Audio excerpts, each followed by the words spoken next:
Hello, I'm Patrick Allitt. I'm a professor of history at Emory University. In the 1960s and 1970s, the United States economy was heavily dependent on imported oil.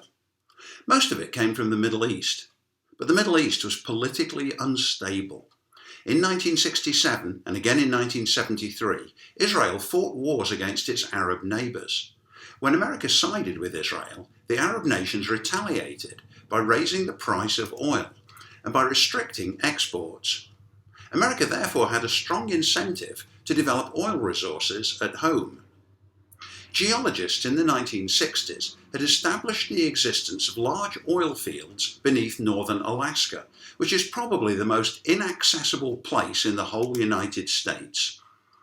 Since the Beaufort Sea, shown at the top of this map, was usually frozen solid for most of every year, the oil companies proposed building a pipeline south across the state to Port Valdez.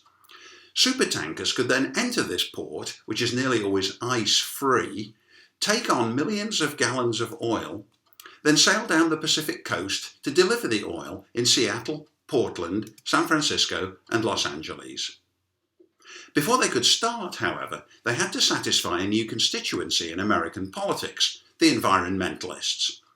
In the late 60s and early 70s, groups of citizens were active in protesting against pollution, against contaminated air and water, against the extravagant waste of resources that was characteristic of the American consumer society, and against the threat of extinction that faced many American species. The environmental movement was equally popular among Democrats and Republicans at first, and it was a Republican president, Richard Nixon, who set up the Environmental Protection Agency and signed important conservation laws. Environmentalists feared that an Alaska pipeline might break and cause severe contamination. They also feared that it would prevent the migration of Alaska's great caribou herds. Some added that America should abandon its love affair with motor vehicles and learn to live with much less oil. When the Senate came to vote on the issue, it split right down the middle, obliging Vice President Spiro Agnew to cast the deciding vote. He voted in favour of the pipeline. It was built between 1975 and 1977 by a consortium of companies called Allitt and was an engineering triumph. Several sections were buried to safeguard the caribou migration routes. Other sections were elevated on stilts to prevent the pipeline from cracking and breaking under Alaska's dramatic temperature variations. It crossed two mountain ranges.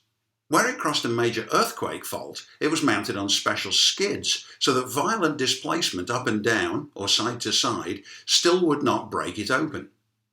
It began delivering oil in the summer of 1977 and has never been seriously breached. Nevertheless, it was the indirect cause of a terrible environmental disaster, the wreck of the Exxon Valdez. This ship, launched in 1986, could carry 66 million gallons of crude oil. Supertankers are not very manoeuvrable and need skilled handling in narrow waters, such as Prince William Sound, which leads from the protective bay, shown at the top of this map, to the open sea. On March 24, 1989, the 12th year of the pipeline's operation, it set sail from Port Valdez, but failed to follow the safe route, which is marked on the map as a broad pink line. The captain, who'd been drinking, was not on the bridge, and the officer in charge was not licensed to sail the ship in Prince William Sound. He strayed from the proper track and went aground on Bligh Island Reef, which ripped open the ship's metal hull. Between 20 and 30 million gallons of crude oil then leaked into the sea and was carried by currents southwest along the shores of southern Alaska. Millions of fish were killed, and the area's salmon fishery was destroyed for that year.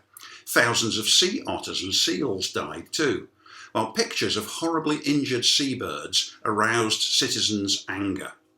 Exxon, the oil company that owned the ship, faced a public relations disaster. It sent cleanup crews to work on the contaminated beaches with high-pressure steam hoses and detergent. but the scale of the destruction proved too great to correct. A long succession of lawsuits saw the company paying compensation to Alaskans whose livelihoods were affected, along with punitive damages of $5 billion. The lawsuits took more than 20 years to settle. Tanker design was improved after that, as were safety measures in Prince William Sound. Even so, oil exploration and transport remain hazardous right up to the present, as the deadly explosion of the oil rig Deepwater Horizon showed in 2010. We've still not learned how to manage without oil, however, so the complicated ethical questions surrounding its production and use are as relevant today as they were in 1989.